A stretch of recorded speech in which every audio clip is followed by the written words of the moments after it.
Halo teman-teman semuanya, kembali lagi di video Darmawan Media. Dan sekarang topik pembahasan kita adalah uang bisa dicari, tapi waktu nggak bisa kembali. Nah, oke teman-teman, saya sih agree banget sama statement tadi. Kalau waktu itu nggak bisa dibeli, waktu nggak bisa berputar kembali, tapi kalau uang bisa dicari. Orang terkaya nomor satu pun, dia berani mengeluarkan uang berapapun untuk mengembalikan waktunya dan balik ke usia muda. Artinya waktu itu sebegitu berharganya. Waktu itu amat benar-benar mahal ketimbang uang. Tapi untuk beberapa case, jika kita belum sepenting-penting amat dan belum kaya-kaya amat, kita mungkin gak relate dengan statement tersebut. Karena pasti dalam pikiran kita waktu adalah uang dan waktu itu harus kita pergunakan untuk kerja, cari uang, cari uang, cari uang. Nah, itu bisa jadi bagus, tapi itu bisa jadi trap, teman-teman. Trapnya apa? Seperti tikus hamster yang bekerja dan berputar-putar, sibuk. Karena dia terlalu sibuk dan dia tidak belajar bagaimana caranya untuk mempekerjakan uangnya. Artinya dia yang terlalu sibuk malah dia nggak ada uangnya. Karena ketika menghasilkan uang habis, ketika menghasilkan uang dan habis.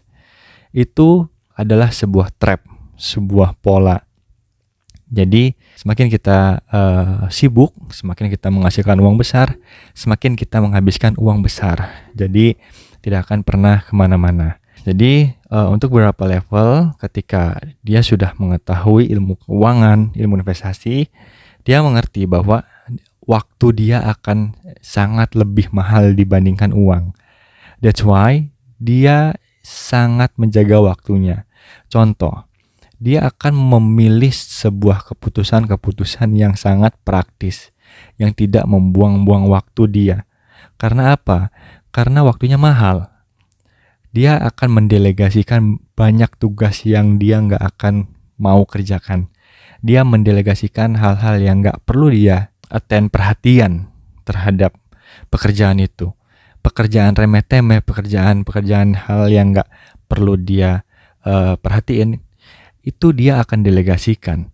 Contoh simpelnya adalah ketika di rumah tangga, hal yang menghabiskan waktu seperti mencuci, menjemur, setrika, itu kan membuang waktu. Waktu yang cukup panjang dalam proses itu. Jadi ada yang namanya vendor, kita subkonkan lagi yang bernama laundry. Jadi sekarang kita bisa convert dengan kita bayar jasa tersebut. Kita bisa hemat waktu dan hemat proses dari mulai mencuci, menjemur, mensetrika, melipat. Itu 4 proses yang bisa kita hemat energinya. Tapi itu bisa jadi pedang bermata dua juga. Karena apa? Karena ketika orang semakin merasa banyak waktu luang, enjoy, dia malah semakin malas. Sebenarnya konsepnya nggak seperti itu. Ketika kita makin punya banyak waktu luang, kita punya banyak waktu yang kita delegasi ke orang, jadi kita punya banyak waktu, kita itu mengerjakan hal-hal yang penting-penting aja. Contohnya, ketika pekerjaan kita didelegasi kepada orang, kita harus mikir bagaimana cara make money yang lebih besar, contoh. Atau quality time bersama keluarga yang lebih berkualitas. Atau hal-hal yang penting dalam hidup lah. Jadi bukan remeh-temeh lagi. Pekerjaan yang membuang-buang waktu itu bisa kita delegasikan kepada orang. Jadi kita bayar waktu orang, jasa orang, menggunakan uang. Seperti itu.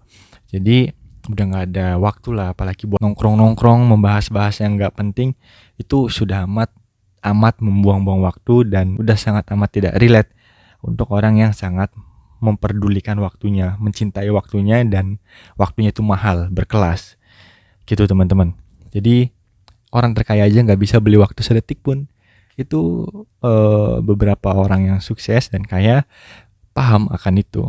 Akan waktu adalah hal yang sangat mahal, gak akan pernah bisa kembali lagi, tapi uang bisa dicari.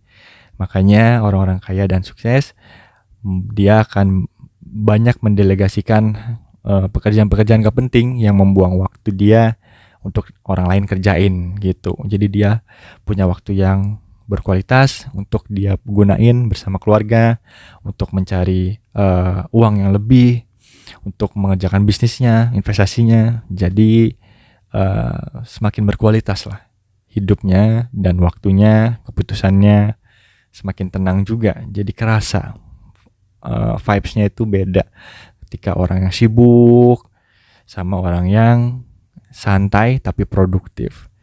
Seperti itu. Jadi jangan dikira orang santai dia tidak melakukan apa-apa, atau yang kelihatan santai dia mengerjakan sedikit hal dibandingkan orang yang sibuk. Tidak seperti itu. Bisa jadi orang yang santai dia mendelegasikan 10 tugasnya kepada orang yang berbeda, ketimbang satu orang yang sibuk tadi dia hanya mengerjakan satu tugas. Jadi dia masih timpang 9 tugas yang gak bisa dia kejar. Karena satu orang yang santai tadi mendelegasikan 10 tugasnya kepada orang lain. Seperti itu. Jadi waktu sangat berharga teman-teman. Videonya segitu aja dan sampai ketemu di video selanjutnya. Dah.